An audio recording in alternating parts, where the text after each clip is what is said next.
Peggy 18.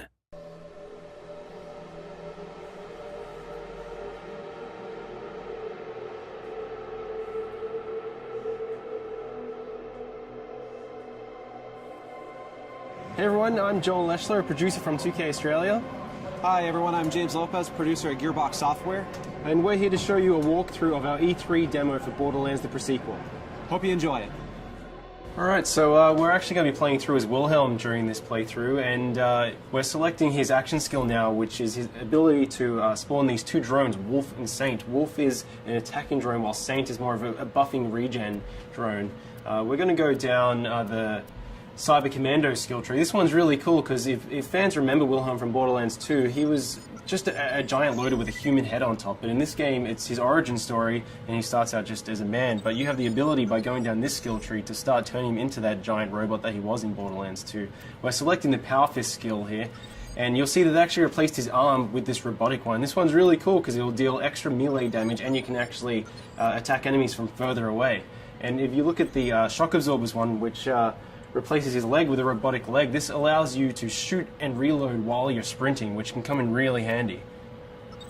The Meteor Slam is also really useful because the butt stomp or ground pound or slam or whatever we're calling it today is really, really powerful in Borderlands the Pre-Sequel. When you're playing in low gravity, you're able to do this huge amount of damage when you slam down to the ground. And that's about all the skill points we can use right now, but we're pretty close to leveling up again. So when we do, we're going to show you the Vengeance Cannon, which is Wilhelm's capstone skill inside the Cyber Commando tree. Yeah. We have a look here, we actually just shot an air geyser, and when these are shot, they shoot out this oxygen which replenishes your Oz kit, but it also propels you up in the air. And the higher you get, the more damage you can do from your butt stomp. So if you hold that crouch button, you slam down on the ground, you deal this huge amount of damage to enemies on the ground. Yeah, geysers are a great way to do a slam immediately instead of having to kind of like prime yourself for it. You can hop on one of those and just immediately move off it and slam someone into oblivion if you want to. Here's another example of how the levels are informed by low gravity in Borderlands the Pre-Sequel. You're able to do these massive leaps and bounds, and really you have a lot more freedom as a player. The scope of travel has increased so much. And we're able to use the air boost by venting some oxygen. You're actually able to go even further by propelling yourself forward or even higher. Yeah, and it's cool that we have these abilities. They obviously come with some costs on the oxygen meter, but we get plenty of ways for you to get that oxygen back. You know, we've got oxygen canisters that drop from when you kill enemies. We have the air geysers. We have other like cracks in the ground that air can come out of. They won't give you that jump, but they will give you back your oxygen. We also have oxygen generators. And even like certain Oz kits will allow you to create an oxygen bubble whenever you do a slam attack. Now these enemies that we're fighting at the moment, the Kragans, they're some of the moon beasts. They're essentially these moon rock monsters, but because this is Borderlands, they absorb elemental attributes as well, and these ones have absorbed cryo damage. We have a lot of liquid methane around this area of Elpis, and they've kind of inherited those abilities, and they're kind of doing cryo damage towards you. But you have the ability to kill them, but what's really interesting about these guys is when you kill them, they actually shatter into two smaller Kragans. Yeah, so you might start off one-on-one and feel like you've got a pretty even fight, but as they break into smaller groups and become more numerous, you might have a really big fight on your hand. Alright, why don't we try and show off Wolf and Saint here, Wilhelm? Alright, so Wilhelm just deployed Wolf and Saint. Those are his two drones. Wolf is going to go out and cause some trouble. Saint's going to stay fairly close by to replenish Wilhelm's shields as if they ever drop. Now, our Wilhelm player is pretty pro, so you know, might need to get a little bit more challenging fight for him. You can see these beautiful ice particles. With the new cryo element that we brought into the game, you can freeze and shatter any enemy, and depending on which angle you attack these guys from, they're actually going to float off into low gravity in that direction. If you slam down an enemy while they're frozen, you're actually going to split them in half and watch their ice chunks float off. Yeah, that's really cool because the way that they shatter is always kind of customized to like whichever way you hit them. So it never really gets old. It's always different each time. It's really fun.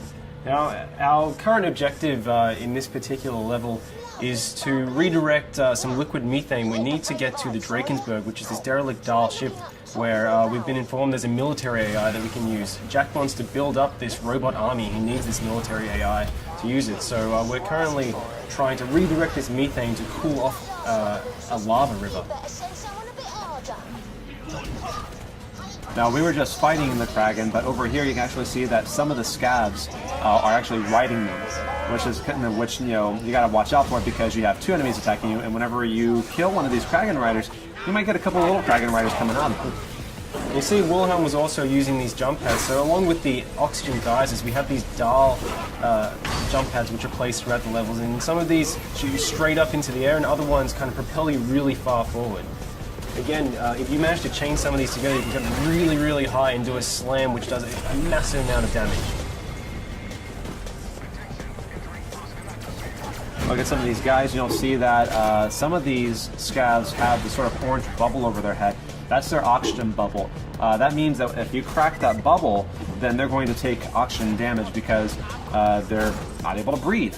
Which is a really cool way because you can kind of do a hit and run. You don't have to worry about necessarily about finishing them off if you're taking too much heat. You can just wait for them to asphyxiate. But some of these guys also have shields and air bubbles, and so they're a little more of a stronger fight. You have to watch out with those guys because they're more dangerous.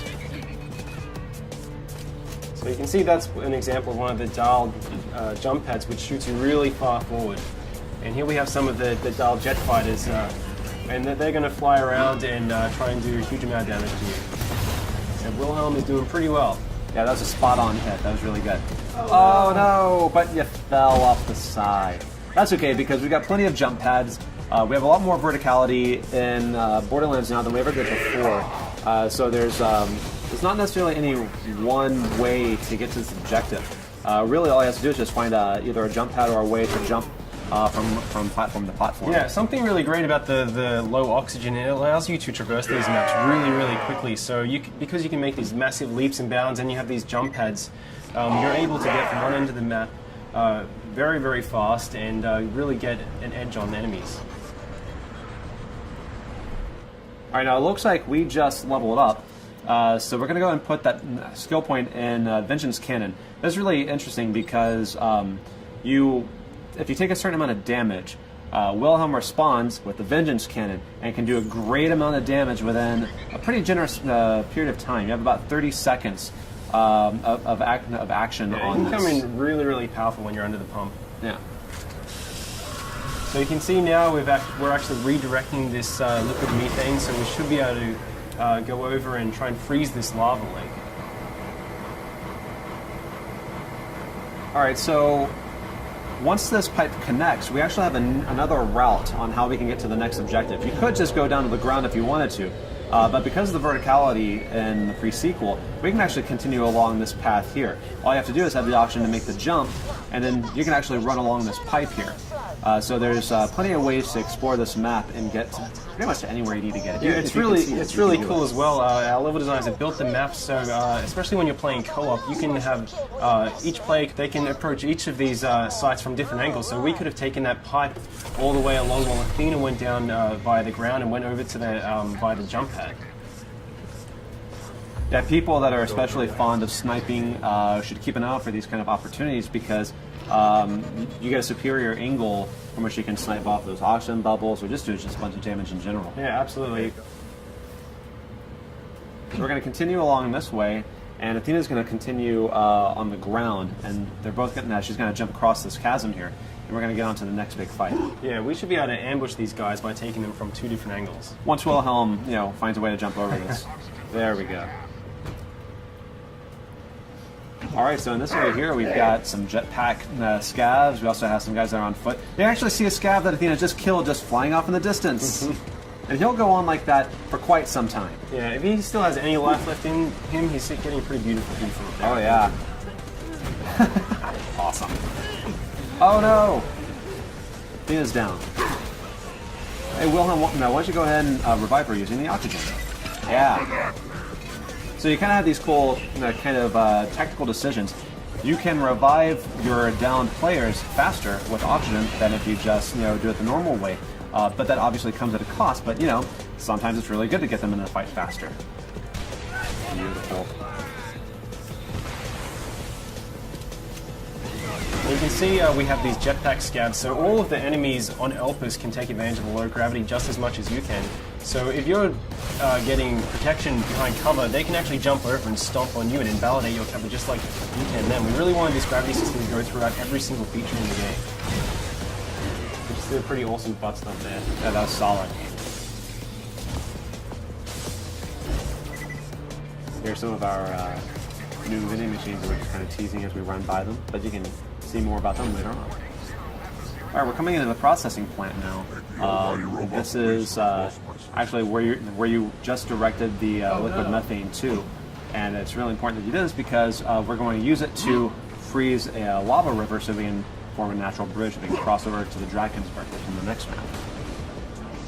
Now this has a lot of enemies in it. Definitely a good time to bring out Wolfie Saints. Yeah, try and use those jump pads to get a height advantage of the plays as well. If you stomp down. He just shocked that scav when he did that ground pound because of his because of the Oz kit that he has. It's really cool because each Oz kit can have a variety of features on it. Some of them will do your basic oxygen extension, but some also add elemental attacks. Some will create oxygen bubbles whenever you do a slam. There's a lot of layers to them because it's really important to us that our gear be relevant and offer some really cool stuff. Obviously, these sort of varieties are really important to us. Whenever we added the ice elemental, this also is represented across all gear items. So you've got it in shield, you've got it in grenade launch, you've got it in guns, and we also have lasers. Lasers support all the elementals, so we've added even more bazillions of gear. Yeah, you can see right here we have an ice laser. So we're able to shoot this beam, this kind of freeze ray, and then we can do butt stomp and hopefully shatter this guy. Getting close. Nearly. Uh-oh. Maybe the higher you get, the more damage you're going to do. So, very close. Can you just take out kill? Yeah. That's okay, though. It's always next time. So it looks like we cleared out the enemies here. Let's try and get that methane onto the lava river. Sir, I've got my best people working. It is Borderlands though, so you always have to loot. That's right. Let's take all of them over. Who the hell is Ninja. that? That is the 10-year-old boy we hired to help us. You're fired, John. You can see the Drakensberg out there in the distance, so that's our objective. We want to get to this crashed Dahl ship to get this military AI. Once we get that military AI, Jack can put into the loaders, which up until this point have been useless. They're just construction bots, basically. But once we put the AI in them, we'll be able to weaponize the loaders and reclaim Helios, which is the moonshot facility. I need you to dump the methane from the reservoirs into the lava. We'll create our own path by cooling it off. This is gonna be ace. The lake should be safe now. Let's get to the Drakensberg so you success. can find that Let's make our AI. way over to the Drakensberg. Lads, looks like we're going to have guests over. The kind the bosun wants dead as quickly as possible. Of course, will Borderlands be without a bunch of big baddies to have to fight? Yep, they just get bigger and bigger. I really like that he is an ice dragon, but he also has lava inside of him. Yeah, I see that all the time. Yeah, it makes sense. All right, guys, and that's our E3 demo. We hope you enjoyed seeing it. Please stay tuned for more pre-sequel news.